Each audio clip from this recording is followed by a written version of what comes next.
Alright, now blade.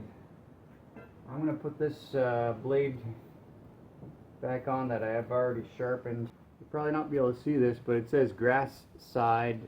That means that this side actually has to point down towards the grass. The actual blade side that does the cutting, the angular part, always points to the top of the mower. So if you've ever put a new blade on and afterwards you're like, oh man, this thing is not cutting very well at all. It's a brand new blade, what's going on? Well, it's most likely because you might have the blade on upside down. Now on these ones that have sort of a curved or tapered edges, it's not, you can't do it. It's not even possible. It won't fit on the blade adapter.